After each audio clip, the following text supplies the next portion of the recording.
This story, which occurred in the summer of 2021, shocked and outraged all of Britain.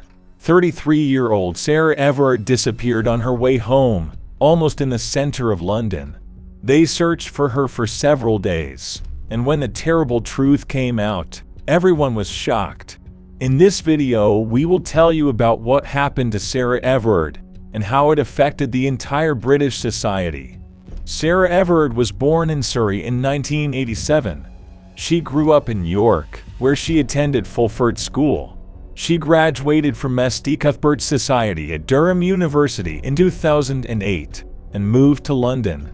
She most recently lived in Brixton Hill and worked as a marketing director for a digital media agency. On March 3, Sarah left friends living in Clapham and decided to walk to her home in Brixton.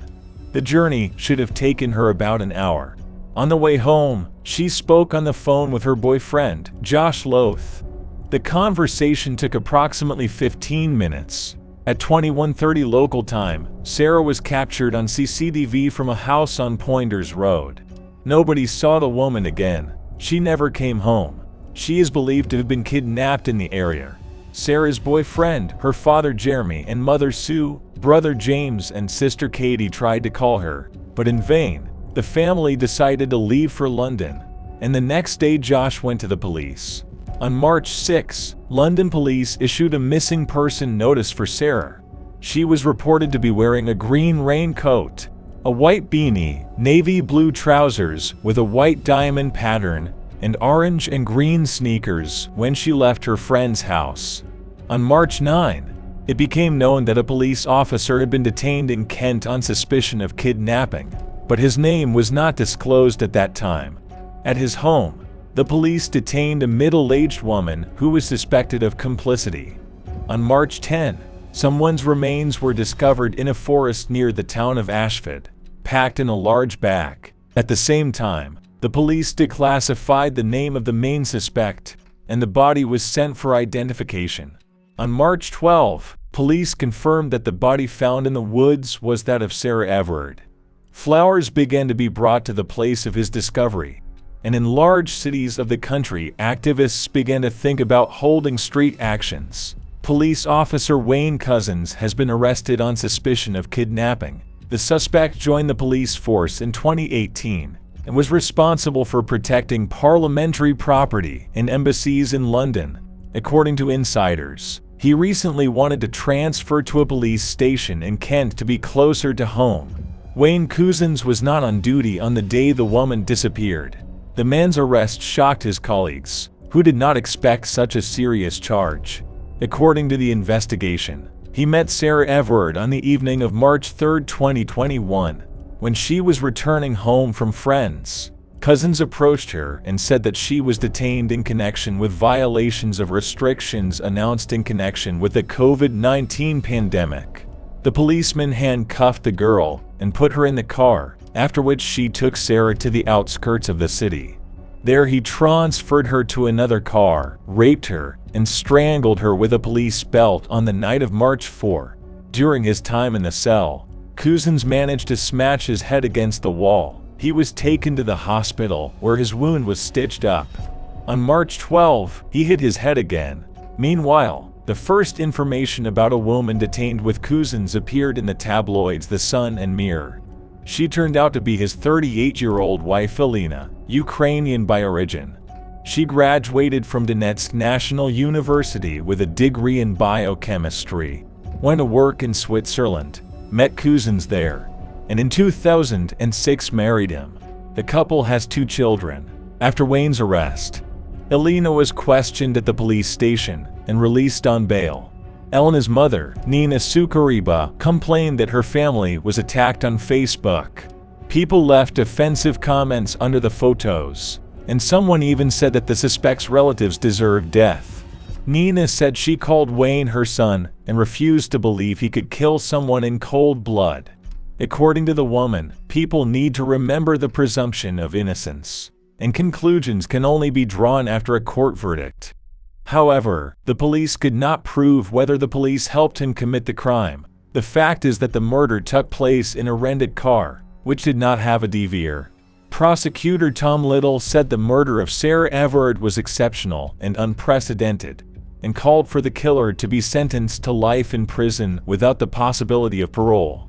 Sarah was bright and beautiful, a wonderful daughter and sister. Kind and sympathetic, caring and responsible. She always thought first of all about others. She had an incredible sense of humor. Her relatives recalled about her. Sarah Everard's story has become an impetus for women and girls in the UK to speak publicly about their feelings of insecurity on the streets, incidents of sexual harassment, and innuendo. This case served as a reminder that women constantly face domestic violence, harassment, and are often afraid to walk the streets alone in the evening. One of the tweets, which asked women if they had ever pretended to talk on the phone, change paths, or even just run when they felt threatened by men, was liked more than 120,000 times. We limit ourselves in everything: food, alcohol. We take taxes even when we probably can afford it. We hold the keys between our fingers. We don't wear headphones while jogging. We try to stay in well-lit areas. It's exhausting. Britain Alina Vadi shares her experiences. The murder of Sarah Everard has prompted thousands of women to take to social media to explain why they don't feel safe on the streets. The posts included the hashtag #ReclaimOurStreets. I mentally check off the boxes before leaving the house. Am I dressed conservatively? Check mark. Don't go alone. Call a friend. Don't drink too much. Tick, tick, tick. And I think angrily, why does society think that we have to do all this? Why do we have to disfigure ourselves? At this point, men snort "we're not all like this" and continue to do nothing. Writer Gina Louise Skinner said on Twitter, "Many celebrities, British female politicians and public figures have joined a campaign." Thus, actress Natalie Emmanuel, who starred in Game of Thrones, said that since childhood she had been repeatedly harassed on the streets and on public transport, and MP Diane Abbott admitted that she is still scared to walk the streets in the evening. On March 13, the suspect in the kidnapping of Sarah Everard, 46-year-old policeman Wayne Couzens, made his first appearance in the courtroom. The first meeting was preparatory. Added the charges against Couzens were read. He himself spoke only once, introducing himself to the court. On September 29, 2021, at the final court hearing, former police constable Wayne Couzens was sentenced to life imprisonment without the possibility of parole. Judge Adrian Fulford said the ban on early release was due to the fact that the murder involved numerous aggravating factors, including abuse of official position. The judge added that because of the crime committed by Couzens, public confidence in law enforcement in the country was seriously undermined. After the verdict was announced, police hugged Everard's family. The parents and sister said they were pleased with the sentence, but no punishment could compare to the pain that Couzens caused them. The story of Sarah Everard attracted the attention of top British politicians and officials.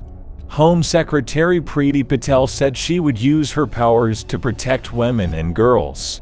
Opposition Labour Party leader Keir Starmer says the 33-year-old's murder is a turning point.